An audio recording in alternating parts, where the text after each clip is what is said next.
The AFC had a very consequential week in week 11. Nick, Whalen, and I are here to tell you about that and all the big fantasy implications of it here on the RotoWire Fantasy Football Podcast.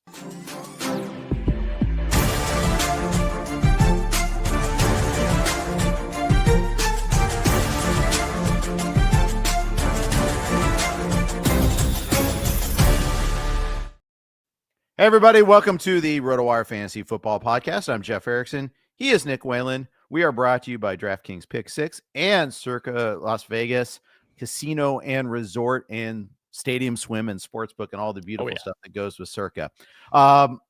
It was a huge weekend in the AFC. Massive weekend in the AFC. No shock that the two biggest games of the week were both on CBS this week. It's kind of like Fox. Okay, you get to take a little bit of a backseat. Couple of big NFC games, but really the shakeup happened in the AFC this week. Yeah, man. The Ravens-Steelers game, I think, played out about exactly how you would expect, right? It was a very Ravens-Steelers game. Those games tend to be close. Those games tend to go under. We saw both of those things. Neither team, it really felt like, played all that well, especially Baltimore, man, which continues to be prone to these letdown games where it feels like they get stuck in the mud early on. They kind of panic. You just see it on the face of Lamar Jackson, and all of a sudden things get away from them. But this is now 9 meetings in a row, Jeff, between the Steelers and the Ravens that have been decided by 7 points or less. Underdogs are 24-6-3 against the number in the Mike Tomlin, Jim Harbaugh era. And as Chris in the comments said, they didn't use Henry like they was supposed to. And I agree with that. That's been the common thread in a lot of Baltimore Ravens shortcomings over the last couple of years, is getting away from the run, and specifically doing that when you have Derrick Henry on the roster. It was working, man. It was working. It's not, you only had a couple long runs, but the Ravens, when they get in this mode, when the offense, starts to bog down, they keep resorting to the pass and the pass and the pass. And oh boy, it did not work out for them. That was a big one for me in the Pick'em League, especially losing the Ravens. I was on the Steelers. The Steelers always have the Ravens number. Tomlin is just, he coaches this team up. He's prepared. Yep. There was a clip that was going around Twitter talking about how they knew their rookie linebacker was going to get it targeted a lot, and they prepared him for it. And he's the one that made the big play on the interception. That really shouldn't have been an interception. Really, it was kind of just took it away from Justice Hill. That was brutal. It was just this is a team that's ready. They know their stuff. These games are always rock fights. And Baltimore's not dead in the division, but man, it's a super uphill battle right now. Yep. So many things about this game. Yeah. I was going to talk Bills Chiefs because that is the headliner, but we're already talking Ravens and Steelers. Let's just go with it here. The fumble early on by Henry was huge. The fumble by Likely was huge. And then all 3 turnovers were massively consequential. Ravens are driving. That Lamar slightly underthrew that wheel route, but come on. Justice Hill's got to fight for that ball a little bit more, basically, is the way I see that there. The Ravens defense really stepped up. I mean, they had those 3 turnovers. They didn't allow a single touchdown. Nope. Russell Wilson with the bad pick of the week. Levisian in nature again. I mean, this could have been settled earlier, but then again, the Ravens missed 2 field goals. We don't see that ever happening. They had this disaster of a 2-point play, just utter disaster of it. Like Lamar's running to his left, and he's holding it in his left hand for a while. No one comes over to flood over there. It was almost like he ran something different than what the play was called. That's the way I read that. Yeah, I think that's a good way to describe it. I don't know exactly what the play call was, but that's what it looked like. I couldn't tell if it was a designed run, if it was a run option pass, if it was supposed to be a pass. He's going left. And from what I saw, at least, there was no receiver in the area. Everybody's kind of moving left. You got him rolling. And, Lamar, I think, ended up just kind of chucking the ball to an offensive lineman with his left hand. Like, there was just nobody available for that play to go. And you could tell as soon as the ball was snapped, it was clunky. You got defenders coming through. Lamar's already kind of backpedaling. And that was just doomed from the start. And you felt like, all right, finally the Ravens break through. They get the touchdown. All you got to do, a team like that has so many options on a 2-point play with what Lamar brings you. You think they would have something better than that. But that just felt like a completely broken play at the worst time for Baltimore. And I got a ton of notes on this game, as you would expect here. So with Baltimore, you just kind of know right away if they have it or they don't. This was one of those games where they clearly did not have it. Really could not have been a worse start. Fumble on the second play of the game by Derrick Henry. But, you get the stop there. You force a field goal. You feel like you come out of that okay. Then you punt. Then you miss a field goal. Then you miss another field goal. Then you punt. And then you punt again. And who could have imagined, Jeff, that the Tucker missed field goals would matter in a game like this? They absolutely did. I mean, Justin Tucker's just not that guy anymore, man. He's really not. He's missing extra points. He's just... Yeah, it's just he's not the same guy. It is what it is. And, I think Baltimore has to start thinking more, about these situations. It's not just automatic like it used to be. The likely fumble was huge. Baltimore at that point, you're deep in Pittsburgh territory. You're just trying to run out the clock. And, I didn't have a problem with the play call. It was a safe pass to likely, it's like he's just as, not pun intended, likely to fumble the ball as anybody else. But you got to hold on to the ball at that point. You're not even really angling for a touchdown. I mentioned how close all these games have been over the years. No surprise that this one essentially came down to the end. But like you said, the Russell Wilson interception in the end zone, it was Levissian, it was Jordan Lovian. If they get a touchdown on that play, they end up making this, a 2-touchdown game, and you essentially put it away. Now, the Ravens did give it right back. That came just before the Justice Hill contested interception play. I thought that could have been a catch. It to me, it looked like he kind of ripped it away after Justice Hill had gone down, but kind of a call on the field stands situation. Lamar Jackson was not good in this game, especially in the first half. He did turn it on in the second half, had some bad drops, Flowers, chief among those. But in the first half, he was sailing throws left and right, all over the place. ESPN Stats and Info had Lamar Jackson at 6 off-target throws in the first half, which is more than he had the previous 3 games combined. So he was just not really sharp in this one. I mentioned the Zay Flowers drop. Nelson Aguilar had an incredible contested catch later on that drive inside the 5-yard line, ended up coming back because the Ravens had too many men on the field. They still ended up scoring despite all these mistakes. That was before the terrible 2-point conversion, but just couldn't get enough things going right for them. We saw Pittsburgh bring in Justin Fields as the closer. Had a chance to completely ice the game. Was easily going to run for a first down and slid a little bit early. Steelers were still able to pick up the first down on the next play. Ravens were just ill prepared for Justin Fields. You can't give up 9 yards on second down in that scenario when Pittsburgh is just trying to true clock. And then from a fantasy perspective, another big day for George Pickens. Really the only Pittsburgh pass catcher to do anything in this game. 12 targets for him. No other receiver was targeted more than twice.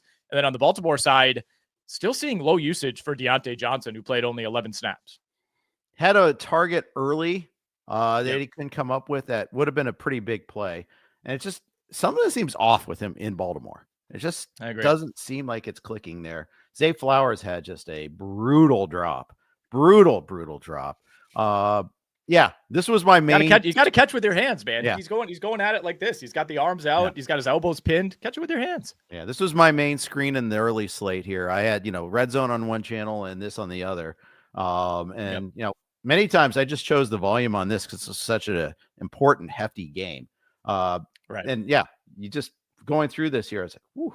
Yeah, this was the most Steelers Ravens game ever. I felt like this is just right up there. Let's have a little bit of appreciation for Chris Boswell too. All this love that justifiably has been showered upon Justin Tucker. Boswell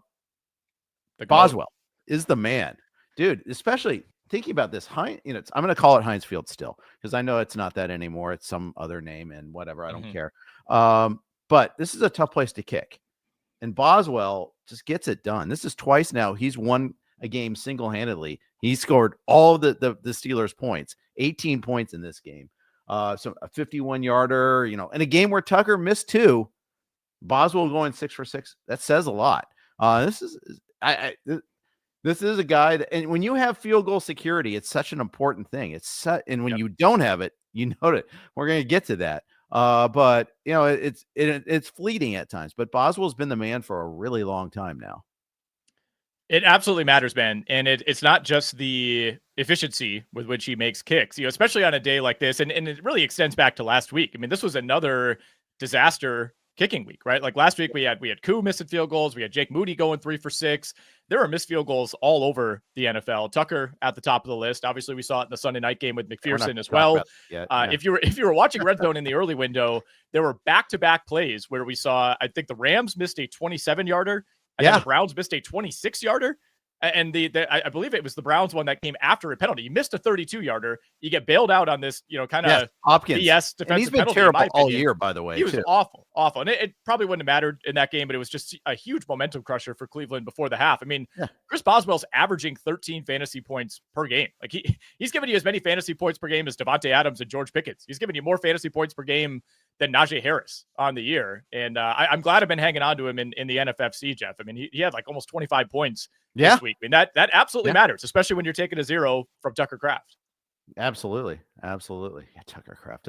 Twice he's been the tight end 1, and now he's nothing anymore again. Yeah, we'll get to that game later. I have some thoughts there, but we have so many we get to that later sort of things today. It's a lot. Let's move on to the headline game of the day. The game that actually probably is the most earth-shattering in terms of where the league stands. Of course, I'm talking Bills Chiefs.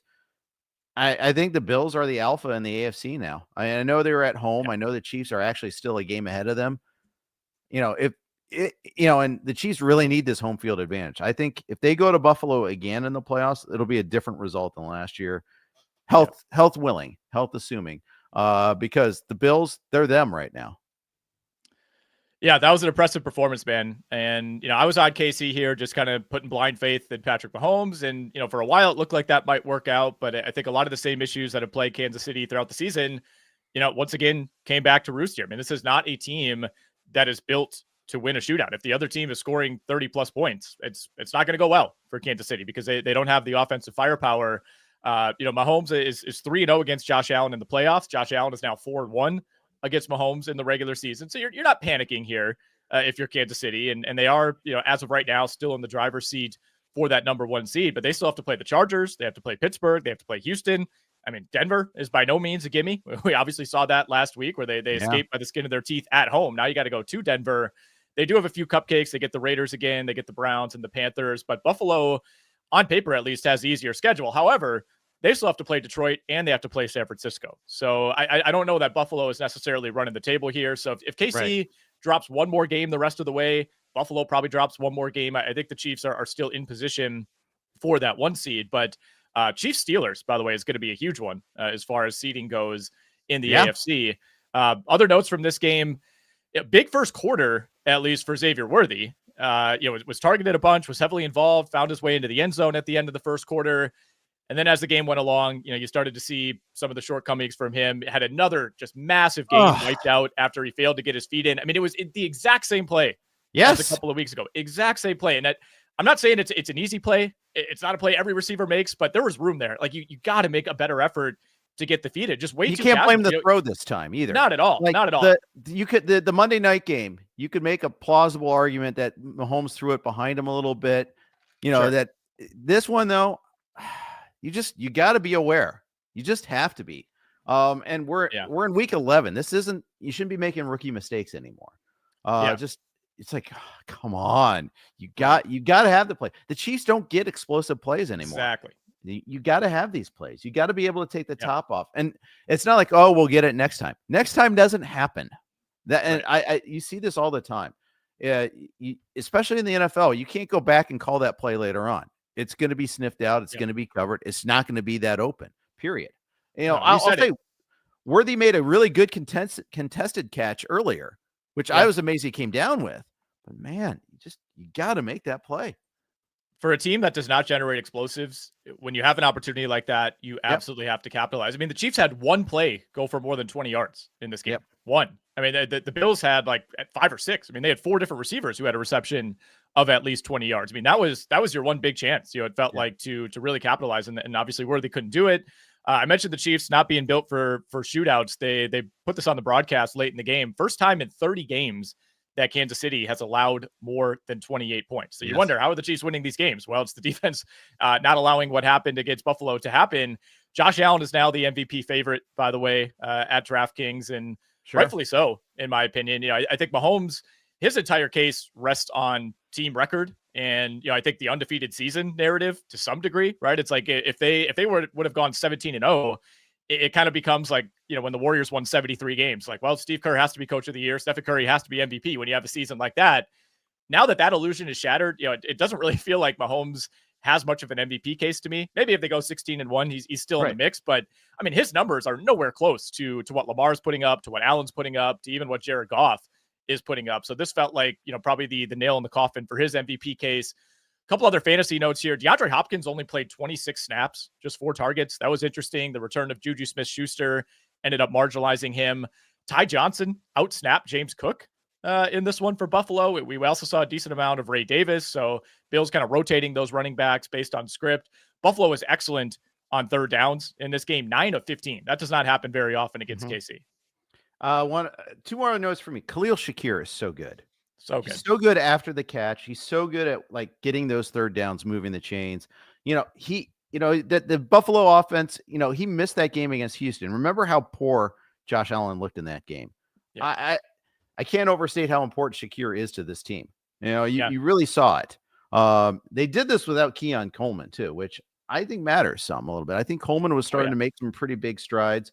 Yes, he had the horrific drop against the Dolphins, but still, I think he matters a lot.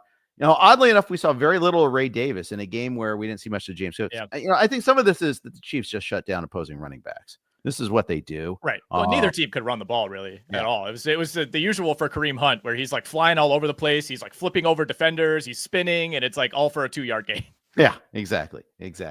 I think Pacheco might come back next week, and I think that will be a big difference. For sure. But it's not as big as getting all the receivers back. That's their real issue there. But and I don't think their offensive line is as good as it's been in previous years. No, it's still good, but I think the Buffalo defensive line is also really good too. So this was kind of a strength on strength. And you mentioned Ray Davis only played 15 snaps, but the trend continues. So like when he's on the field, he tends to see the ball. He carried on a third of those snaps, so they're still working him into the mix.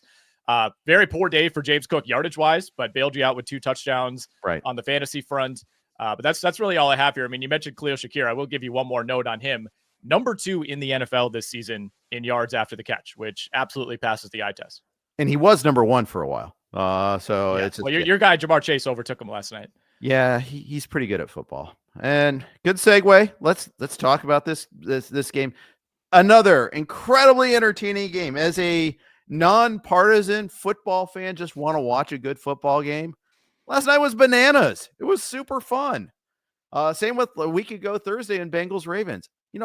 I am entertained. Yes. But I'm devastated. Nick. This is, the season's over, basically. I mean, they could, there is a 2%, 3% chance that the Bengals run the table and get to 10-7. But that's pretty much what they have to do to have any chance of making the playoffs right now. Consider this. Steelers and Ravens both are going to be in. The Steelers look like they're going to win the division. Ravens are at 4 losses, but they've beaten the Bengals twice. The Chargers, 3 losses, beating the Bengals head-to-head.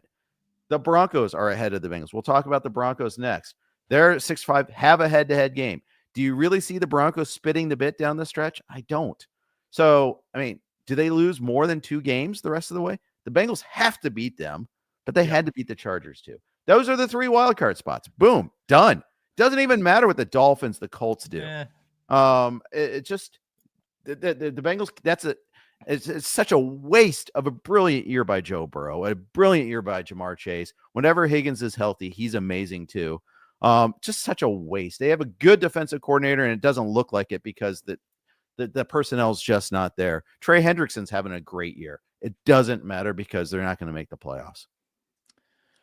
I don't think they're going to make the playoffs, but somehow we're having the same discussion as every week where it's like, well, they're not totally dead. I think there's an outside chance that 9 wins could get you there, which would mean that they would have to win 5 of their last 6. Those games come against Pittsburgh, Dallas, Tennessee, Cleveland, Denver, and then Pittsburgh again in week 18. And that week 18 matchup could be big because at that point, Pittsburgh could have something sealed up and maybe you're not seeing a full strength version of the Steelers. I'm not saying I think it's going to happen, but it's possible and plausible, honestly, that they could even win out, right? I mean, you have the head-to-head against Denver. That's huge. You got the 2 head-to-heads against Pittsburgh. It's not like you feel good about those games, but those are your chances, to really move through the schedule.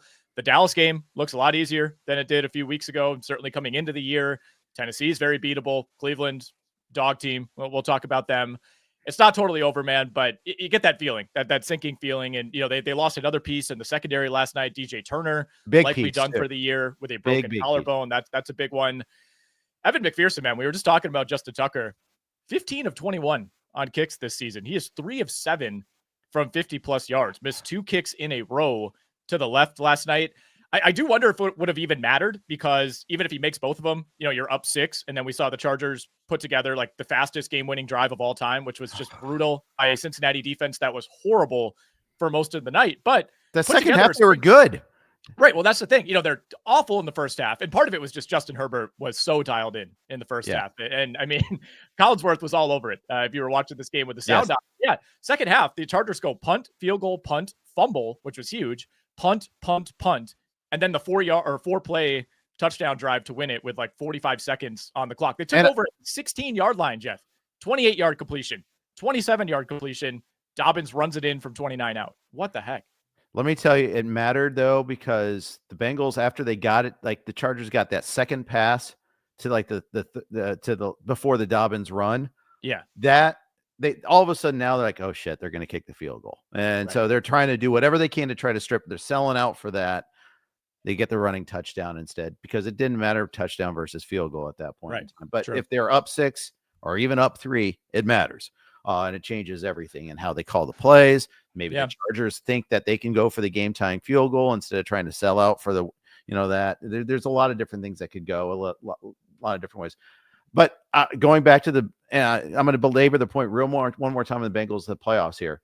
The linchpin is Denver. Denver gets a bye, and then they get Raiders, Browns, Colts, at Chargers, at Bengals versus Chiefs in week 18. If the Chiefs don't have anything to play for, do you see 3 losses for this team? Because I really don't. I wouldn't forecast it, but I also think it's still the Broncos, and it's still a team with a rookie quarterback. Like I still don't know if they're in the circle of trust here. Like it's totally realistic that they could get tripped up in at least one of those games. Sure. Like it wouldn't be shocking if they lost to the Browns or lost to the Colts, who are kind of in that same situation right now. So I'm not totally close in the book here, but yeah, just a game that I wish I could have watched objectively, Jeff. I had the Bengals in the Circa contest.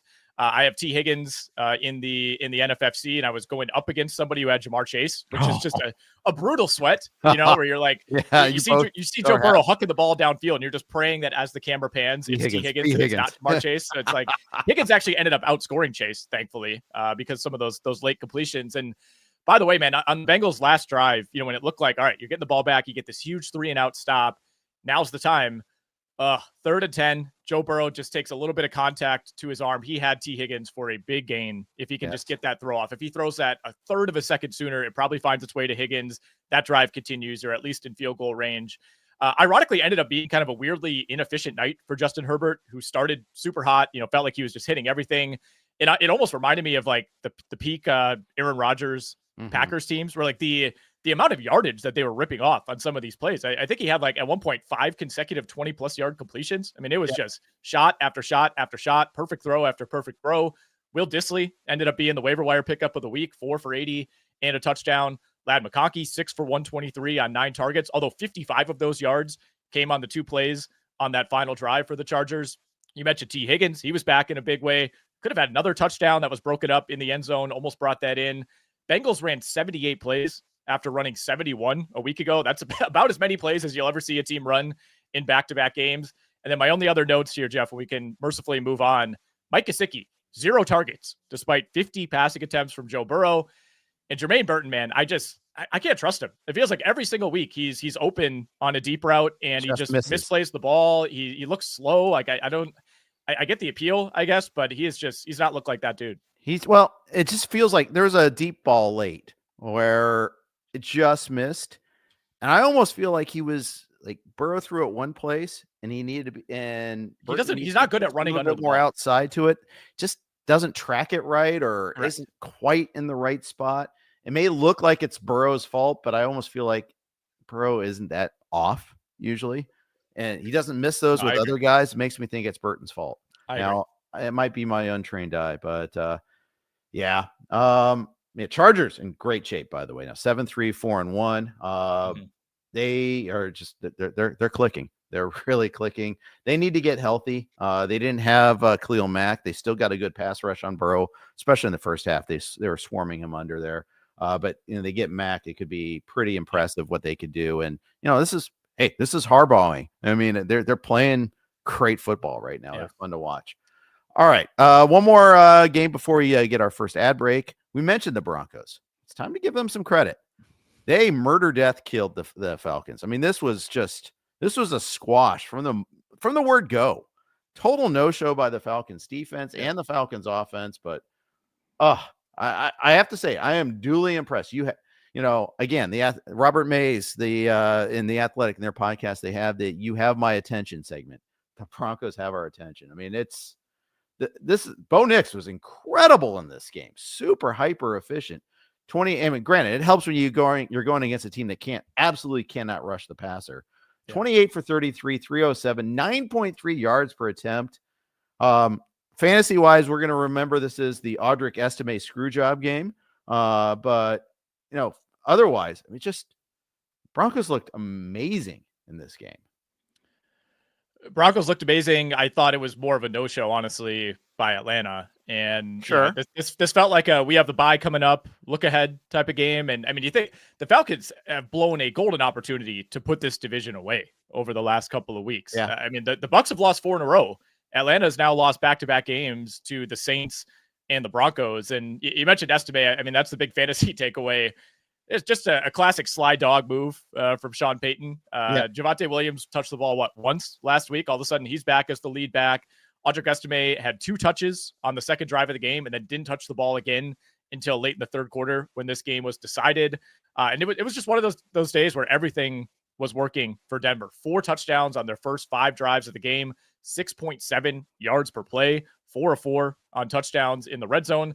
They ran the exact same play twice for touchdowns, just a quick screen out to the right, which feels like it doesn't work very often in the NFL. Those are plays where you often see like a 1 or 2 yard loss or something worse. Mm-hmm. Atlanta just provided no resistance, basically walk-in touchdowns on both of those. Atlanta, had a chance to answer after giving up a touchdown on the Broncos' first drive, had it all the way down to the 1 yard line, and then multiple penalties ended up preventing a touchdown there. You just felt like that was kind of a sign of things to come. Yep. Second touchdown of the day for Denver. Javonte Williams looked like he was stuffed at about the 4 yard line, was literally carried into the end zone. His feet were off the ground by a pack of Broncos just pushing him in. Again, one of those days for Atlanta. You could see the Atlanta secondary giving up at the end of that play too. Like, well, I guess he's going to get in now. Yeah, for sure. And we have to give credit to Bo Nix. He had 12 straight completed passes at one point. As noted by RotoWire's Nick Whalen, Bo Nix finished the week as a top 5 fantasy quarterback. That was one of Nick Whalen's bold predictions this week. He's currently number 3 behind Goff and Burrow. The Falcons' lack of a pass rush, we know about this. It was tangible in this game. Bo Nix did take a sack in the red zone at one point.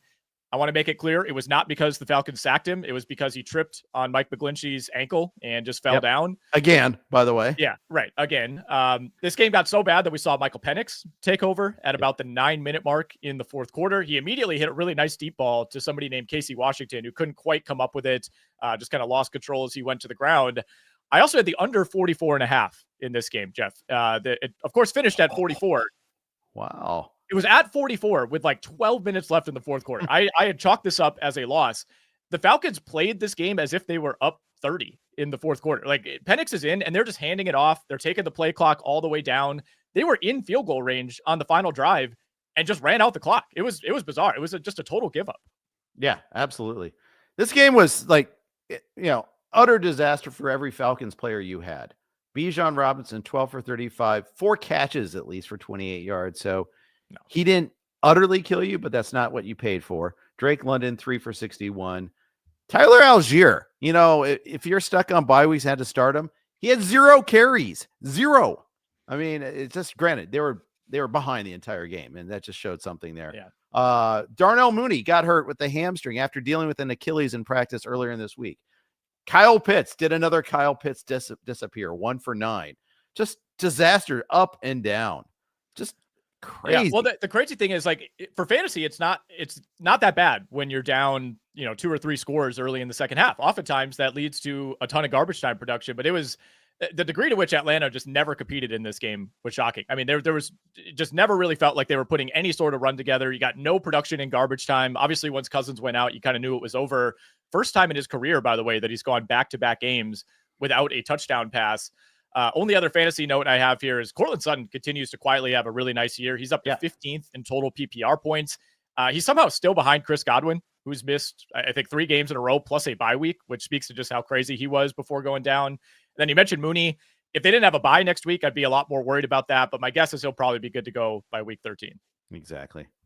So, hey, and the Falcons still are in the driver's seat in the NFC South. But yeah, they could have just finished this off. The fact is they've got all the tiebreakers in head-to-head competition. They still have a Carolina game left. They're going to be okay. But yeah, they just showed a little bit of their fraudulence, as we've worried about over the years. It carries over from different coaching staffs. The falconing isn't quite as bad as the bangling and the previously known as chargering, but it's still pretty bad there. All right. We've got Niners. We're going to hit some other NFC games coming up here. Niners and Seahawks will be the next one coming up. First, quick note from our friends over at DraftKings Pick 6. We're proud to be brought to you by DraftKings Pick 6. So many NFL offerings each week over at Pick 6. Been enjoying playing on the Pick 6 platform each and every week of the NFL season. Think a certain quarterback will throw for more than 300 yards. How about your favorite receiver scoring a touchdown? Check out Pick 6, the newest way to play fantasy football and win cash right now with DraftKings. Here's how it works. Just pick 2 to 6 players of the same sport and choose if they'll have more or less of a given stat. Yards, catches, touchdowns, etc. Lock in those picks and compete against opponents for a shot at huge cash prizes. Download the new DraftKings Pick 6 app now and use our code ROTOPICK. That's ROTOPICK. Again, ROTOPICK, ROTOPICK. If you're a new Pick 6 customer, play $5, get $50 in Pick 6 credits guaranteed. Just use that code, ROTOPICK. Gambling problem? Call 1-800-GAMBLER. Help is available for problem gambling. Call 888-78-89-7777 or visit ccpg.org in Connecticut. Must be 18 plus. Age and eligibility restrictions vary by jurisdiction. Pick 6 not available everywhere, including New York and Ontario. Void where prohibited. See terms at pick6.draftkings.com/promos. Thank you to DraftKings Pick 6. Now, someone asked about CeeDee Lamb maybe getting 18 points, fantasy points tonight. Maybe you could play that on DraftKings Pick 6 if you're so inclined. All right, Nick, let's talk about Niners, Seahawks. Talk about another depressed fan base. The Niners fan base is not happy right now. No Kittle, and it showed. It really mattered. No George Kittle in this game, I think. Put it this way. Jaguars Twitter was discussing last night, could Kyle Shanahan get fired and be the next Jaguars head coach? So that's where we're at right now. I don't think that's going to happen, but it's at least out there in the ether. The first thing I have written down for this game is this felt so much like the Rams and the Cardinals losses earlier this season for the Niners, where it's like you're watching the game. If you didn't have the score bug there, you would just think the Niners were up like 10 the entire game. It feels like they're in control. They're the team that's not making the mistakes. They're moving the ball better. And then all of a sudden you look up, you're like, what the heck? Somehow we're going to lose this game. They ended up getting a huge stop on 4th and 1 around the 40-yard line late in the fourth quarter. The Seahawks tried to run a Zach Charbonnet fullback dive, which I don't know. It had no chance. The Niners get the ball back. All you got to do at that point is, you get a couple first downs. At the very least, you force Seattle to use all their timeouts. They end up punting and barely take over a minute off the clock. Seattle didn't even have to use all their timeouts in that scenario. So they left the Seahawks well over 2.5 minutes to go score that game-winning touchdown. Some huge plays by Jackson Smith and Jigba on that drive to set up the eventual rushing touchdown by Geno Smith. Prior to that, we had our usual array of mistakes for Seattle. Geno Smith over 0.5 fumbled snaps that go like 25 yards behind him for a huge loss. That cashed. Seattle starting center also retired like 4 days ago out of nowhere. So they had a new starting center in there for a team that's had an insane amount of fumbled snaps. I think they said on the broadcast that was the 7th botched snap of the year for Seattle, which is absurd. But the Niners, again, had so many opportunities in this game. At one point, they had an 11-play drive that went for 26 yards. They were down inside the Seattle 35, ended up losing 13 yards on a sack and a penalty and had to punt. Purdy threw an interception on a tip ball. Probably shouldn't have made the throw. It was really good coverage by Devon Witherspoon. But that was a big play, big swing in this game. Seattle ended up settling for a 57-yard field goal, which they made on that next drive. Geno even threw his requisite, where are you even throwing that interception? That somehow didn't matter. It was just a kind of a classic Seattle game more than it was a classic San Francisco game.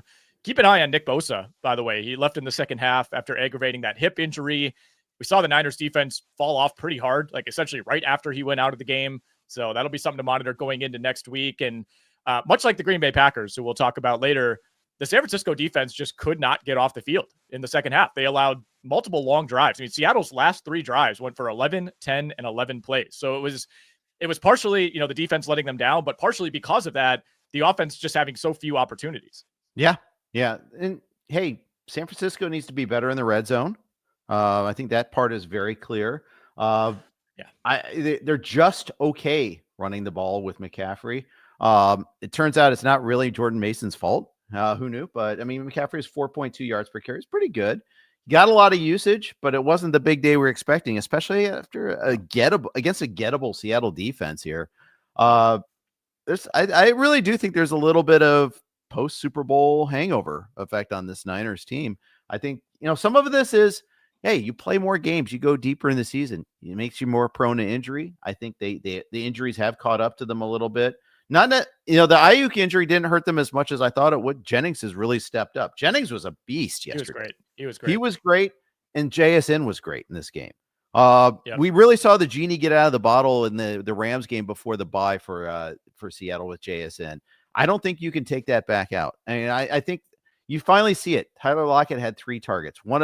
2 catches for 19. The one that was incomplete, he made this weak ass effort on it. JSN was the man. He looks really good. And he was the guy they were really going to consistently on that game-winning drive.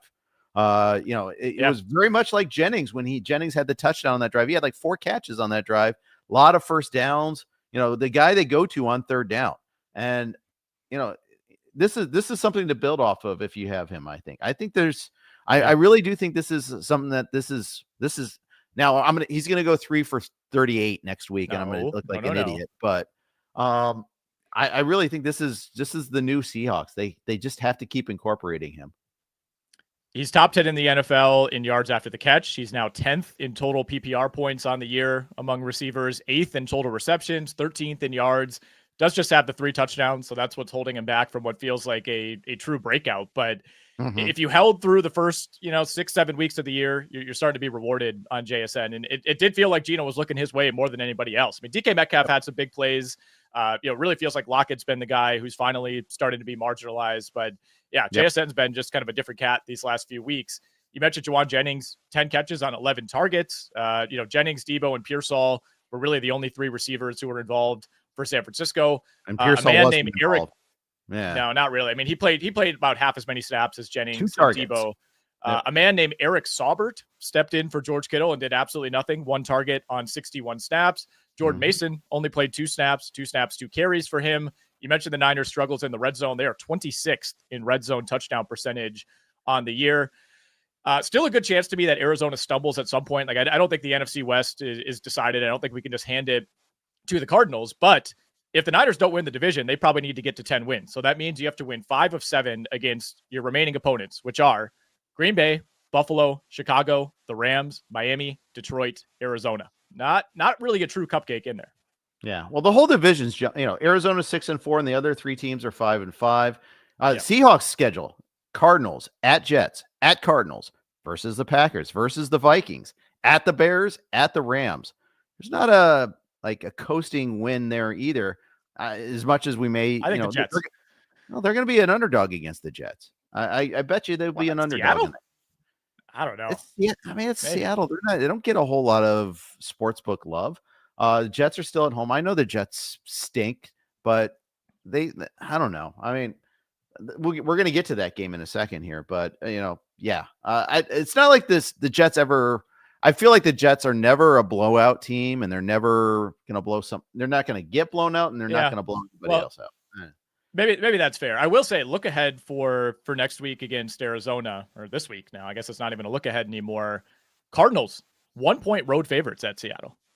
Interesting. That is interesting. Well, the Cardinals are playing great ball right now, so I get it. And they're coming off the bye. Seattle's going to have a big rest disadvantage. That Bears game is on the road on the day after Christmas. 4 days, after they play prior to that. So I mean, that's a really tough spot for them. So I think they're still up against it when it comes to terms of like winning that division. All right, we're spending a lot of time on these games. This one will be a quick one, unfortunately for you. Lions and Jaguars. Does Dan Campbell hate Doug Peterson, or is he just like Billy Tubbs and runs up the score against everybody?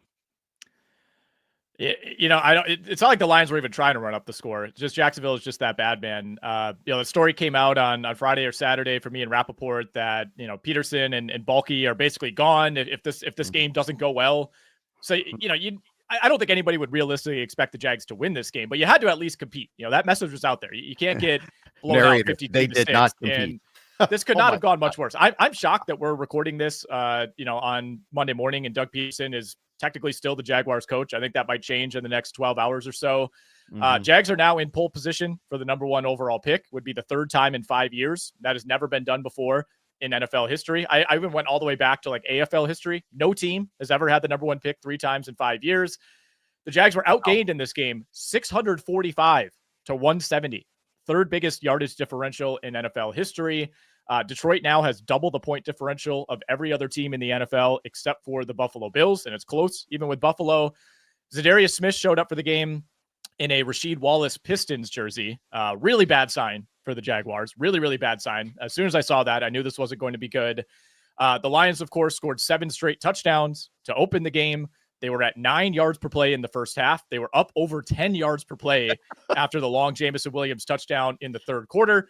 They were at 9.4 yards per play before they called off the dogs and brought in Hendon Hooker, who even led a red zone trip when they finally decided to kneel it out. They could have scored on all 9 drives in this game if they wanted to. Yeah, it was just name your score. That's crazy. Well, I just thought it was crazy that Goff was still in the game in the 4th quarter at all and throwing in the 4th quarter, given that they've been game flowed before. That we saw like the 2 weeks ago where they just like, okay, no, 3 weeks ago, excuse me. Where the game against Tennessee, where he threw for 15 passes, 24 of 29, 412 yards. I mean, we knew that the matchup was good, but man, this is crazy. Jags actually had the lead 3-0 too. And that's when you're like, oh, they're moving the ball. All right. And it just, every time I looked up, the Lions were in the red zone. I mean, it was just, okay, name a play, get a play, whatever they wanted to do offensively. It was pretty wild there. And everybody got some production. Montgomery got his, Gibbs got his, St. Brown got his, Jameson Williams got his. I mean, the only one that didn't really get his production was like Tim Patrick, and he got 3 for 26. I mean, it was just crazy. They did this without Sam Laporta. There's not really much else to say. Brian Thomas actually was active. At least he didn't get like totally cannibalized by Mac Jones being back there. He was the only one. Yeah. Jags also probably lost Gabe Davis for the season. Not that it matters, but he's dealing with a meniscus injury. They haven't decided if they're going to do the partial repair or the full repair. Either way, given where you're sitting right now, I don't think we see Gabe Davis again for the rest of the year. And then one final injury note on the Detroit side, Alex Anzalone, one of their really good linebackers, out 6 to 8 weeks with a broken forearm. So injuries piling up a little bit for Detroit, but doesn't feel like it's really mattering right now. But we need to move on. I can't talk about this. Right. Colts-Jets. The Anthony Richardson game led a tremendous comeback drive at the very end. For a while I was kind of like, hey, the Jets the Jets were horrible for about 22 minutes offensively, 28 minutes offensively. They scored at the end of the first half. Oh, Breece Hall's good. We should get him the ball more. They discovered this. It was like, things are good. These things are great, but they couldn't get a stop. They couldn't get Anthony Richardson off the field. The 3rd down and 9 conversion to Josh Downs, where he's getting, he's getting hit. He's leaning sideways. He throws a perfect ball. Downs makes one guy miss. They get the first down. That illustrated to me some growth there. And it was like, wow, it's almost like they shouldn't have benched Richardson. Yeah, this is a really impressive game for Richardson. I thought a much better scheme. We saw more of Richardson kind of running the ball. Obviously, had the touchdown at the end where he's just bowling over guys, and that's kind of what Anthony Richardson brings, right? And I wanted to see more and more of that. And I know there's always a push and pull as far as we don't want to get him injured, but that is his strength, man. Like literally, his strength is bowling guys over into the end zone. 2 rushing touchdowns for him. I don't think the plan was for Richardson to throw it 30 times, but it worked. I mean, 20 of 30 for 272. Josh Downs continues to be Richardson proof, 5 for 84 and a touchdown for him. Alec Pierce had his requisite long reception late in the game. Michael Pittman was back in the mix and actually gave you a decent game by his standards this year, 5 for 46 on 8 targets. But yeah, this was a game that the Colts led 13-0 late in the first half. And then in less than 2.5 minutes of game time, all of a sudden the Jets are leading 14-13 because on the second play of the second half, Richardson gets sack fumbled, immediate touchdown going the other way. You're thinking, all right, the Jets survived this brutal start. Their first 3 drives were 3 and outs where they ran 9 plays for 9 yards. Yeah. But once they got Breece Hall going, you're thinking, okay, Richardson's going to make another mistake. The Jets are going to find a way to pull this out. Anders Carlson hit a 58-yard field goal, for crying out loud. Like when that happens, you think you're going to win that game. But yeah, it's the Jets, man. It's the Jets. You can't trust them against anybody. 3 straight games now under 300 total yards. They've had under 300 yards in 7 of 11 games on the year. The Jets got the ball back late, 26 seconds left at their own 30-yard line. Immediate sack to take like 25 seconds off the clock. Rodgers then sacked again on 3rd down to end the game. Just totally disjointed. Looked like they didn't have a plan. And I know Rodgers is not the same guy that he used to be, but there was a time not that long ago, Jeff, where you did not want Aaron Rodgers down 2 with the ball with 26 seconds left. Yeah, and too much time. It feels totally, he just doesn't even feel like a threat anymore. No, he's immobile. And I think that it shows time and time again. He had 1 run of like 7 yards. Great. But just it caps the upside there. You see like what, Lamar's a bad example this week, but a lot of times when he escapes, what happens? Joe Burrow escaping in the second half of that was just artwork. The amount of times he'd break out of a tackle, escape pressure, throw on the run, and throw a dime. No, Rodgers can't do that anymore. It's always quick release. And you see that teams. I'll go back to Burrow. Like Burrow, beginning of last season. Remember when he couldn't move because of the quad, and the Bengals would do all these short patterns. Teams can beat that. You can scheme for that, and every team is doing that right now. Garrett Wilson is just what a waste of a season. 4 for 18, 8 targets, a long of 7 yards. Just so bad. So bad. I mean, they had 2 plays over 20 yards. Breece Hall's awesome. Adams and Wilson are awesome. They got to find ways to use them more. I talked about how maybe that Wilson catch against the Texans saved their season. That was such a narrative take, and it was so aggressively wrong. It didn't save their season. It just delayed the execution of it. Now they're dead. They're beyond dead. 3-8 now. They just, I don't care what the rest of their schedule is. 3-8's not going to get it done. Yeah, they got a bye coming up in week 12, so at least we don't have to talk about the Jets next week. 2 more quick notes here, fantasy-wise. Alec Pierce is number 1 in the NFL in yards per target. Yep. That checks out. Feels like every time he catches the ball, it's like a 35-yard gain. A.D. Mitchell made a couple plays in this game, had one that brought him down to the 1-yard line. Only played 12 snaps, though, with Michael Pittman back in the mix. He played fewer snaps than Ashton Doolin, so still not a great sign as far as his usage goes. And then Tyler Conklin, no longer rosterable. There was a time earlier this season where, if you needed to sub somebody in at tight end, you felt okay about Tyler Conklin. Still playing a ton of snaps, but this passing game is just so bad. He's got 6 total targets for 12 yards over the last 3 games. Yeah. A couple other ones for me. They used Conklin on that 4th and 1 on the run that did not work. Just laughable.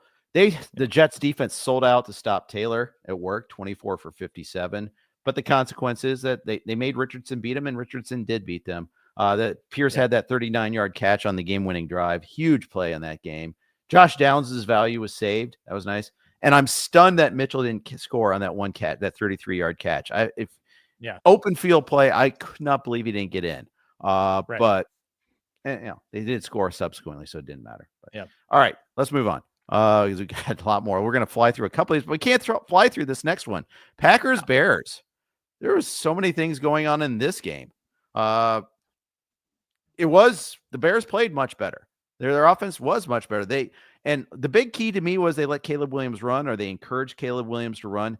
Him getting, 60 yards rushing, getting first downs, bailing him out of plays with his legs was huge, because then it opened up passing plays later on.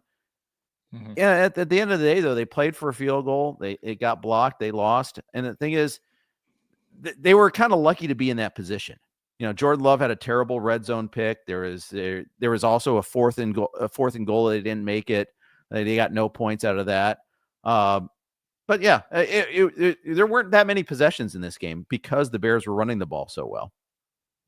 You're exactly right. Exactly right. And it felt like a really quick game. It felt like Green Bay barely had the ball, which was the case. And ironically, the Packers put up their best yards per play game of the entire season. They put up the fourth highest yards per play game on the year, third highest, excuse me, behind only Baltimore in that crazy game against Tampa Bay, and then Jacksonville still holding on to the number 2 spot in that win over the Joe Flacco Colts. But the Packers, put up 8.51 yards per play. And it really didn't feel that way. And by the way, we had 4 of the 10 highest yards per play games of the entire season take place in week 11.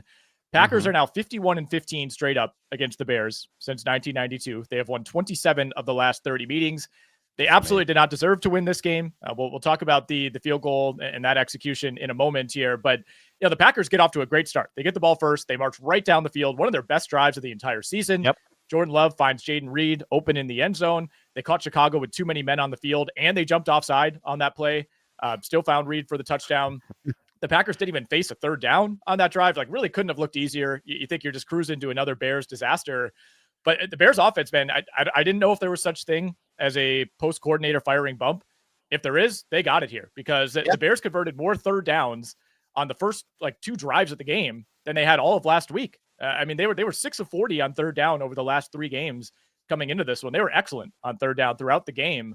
There were some calls I thought that went against Green Bay. There's a brutal personal foul call on Xavier McKinney in the first half where Caleb Williams just sold a push that really wasn't there at all. You mentioned the once per week awful interception by Jordan Love.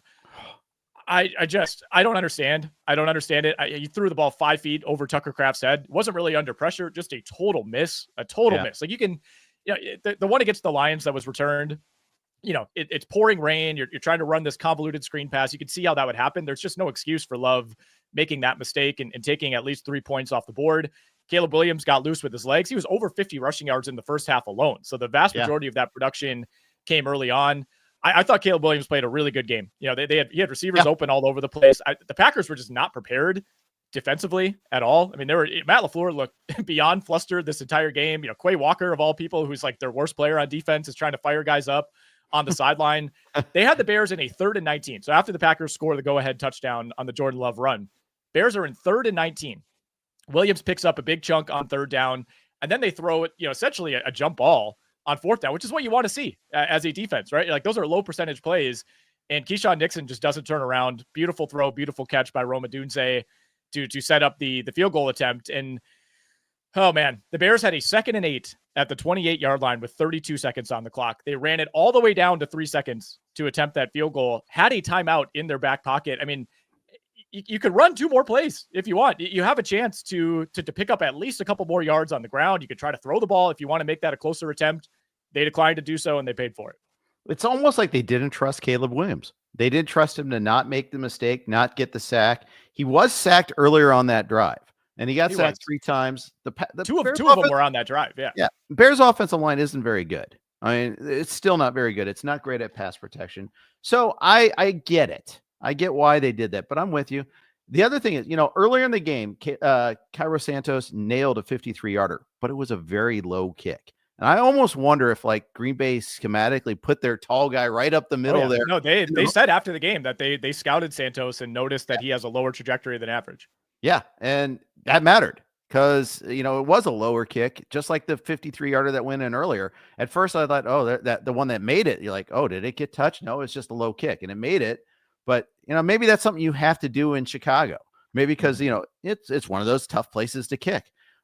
You can't hit these big soaring kicks because the wind will take it. Maybe, I guess that's what I'm thinking. Or maybe that's just not his strength. But regardless, that mattered. Everything matters. Christian Watson with a big game, 4 huge catches, all of them big plays, massive plays. But the fact that this week was a Watson week illustrates the problem with the Packers. No, starting their Packers receivers. Jaden Reed got the touchdown. We barely saw any of him. He had 1 carry. He had 2 catches, 2 targets. When your quarterback throws it 17 times, that's part of the other issue there too. They just didn't have that many plays. It was a weird game as far as that goes. But, Dubs did nothing after being the lead target guy so many different times. Tucker Kraft with the bagel, 1 target, 1. And the target was the interception. Yes, exactly.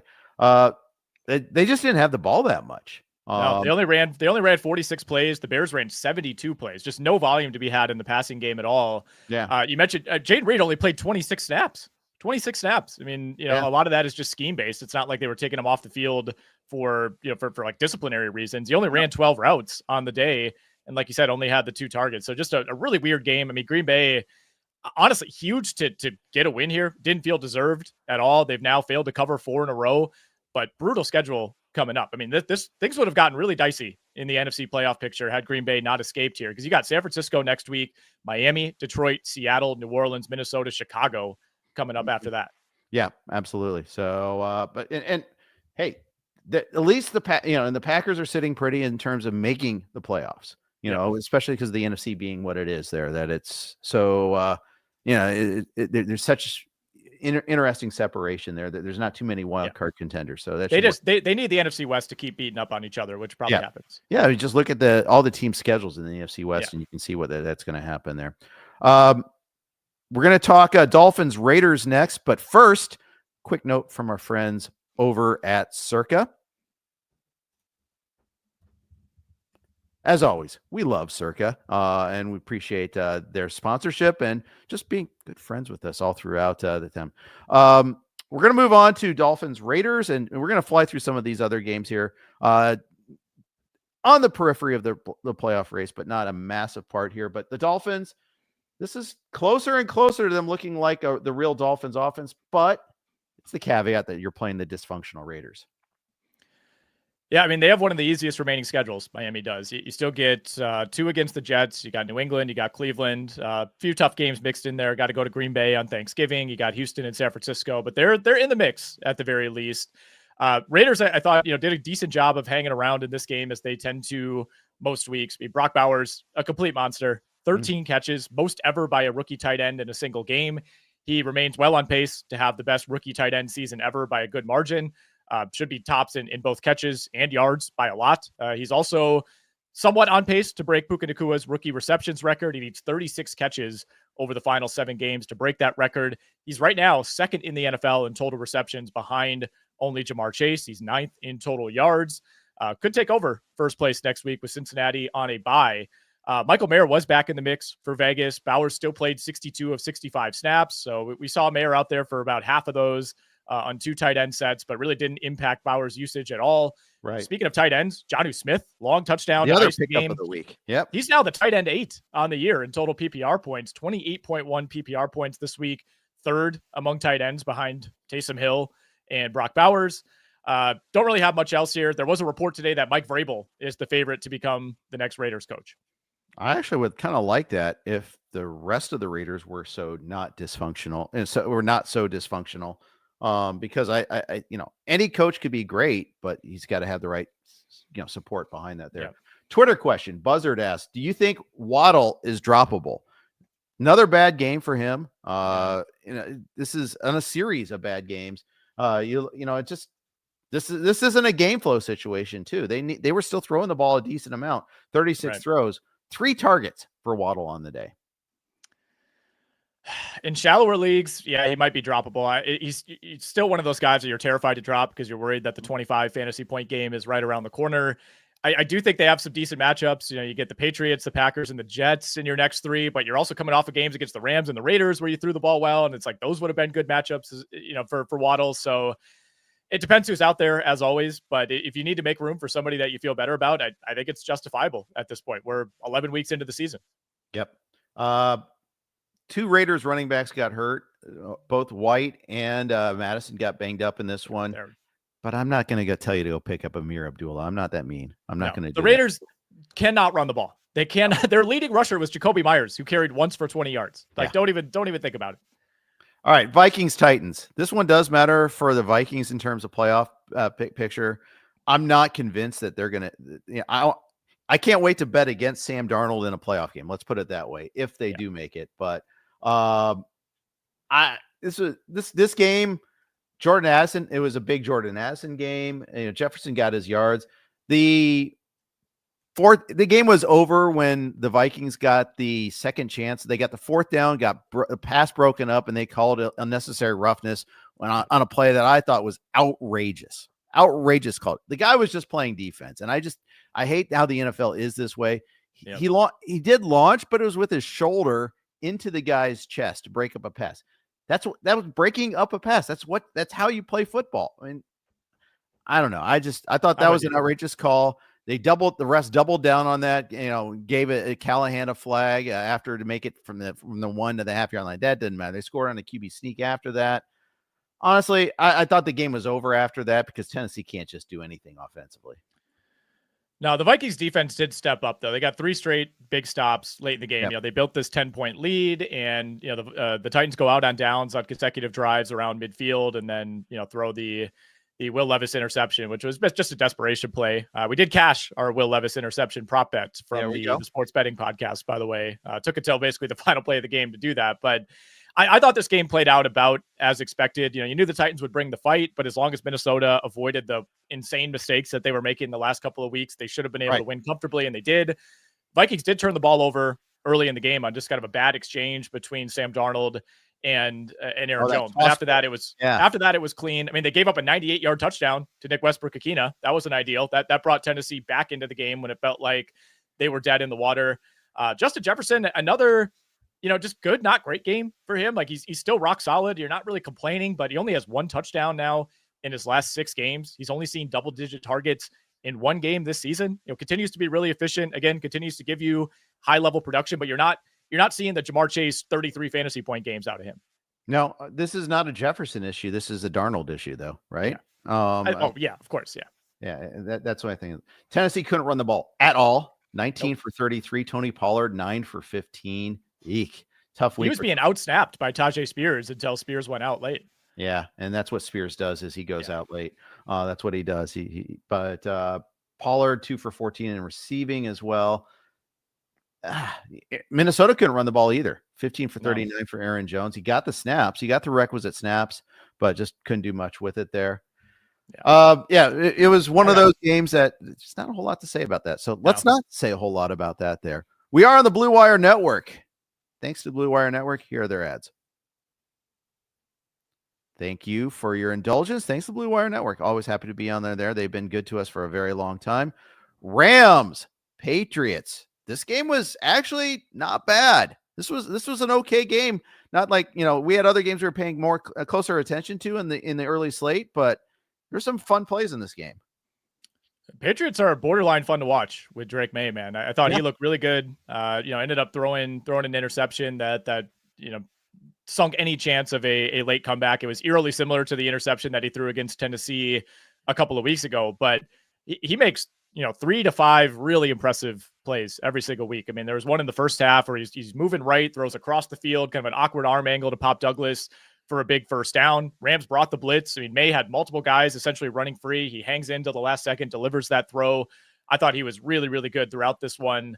The Rams, they win this game, which is great, but they had multiple chances yet again to put this away. And this is not a team that really finishes games convincingly on a week-to-week basis. It feels like they always struggle to actually put teams away, even inferior teams like New England. They had 2 chances in the fourth quarter to at least burn some clock, pick up some first downs, punted on both of those drives. They had a 1st and 10 at the New England 39 and ended up punting from the Patriots 35-yard line a few plays later. They passed on a makeable field goal that would have put them up 9. Now, their kicker did miss from 26 yards earlier in the game, so you wonder if that was part of the decision-making process. But I thought that was strange, to do it. You at least got to give a chance there, right? Like, are you that worried about New England taking over at the 35-yard line if you miss?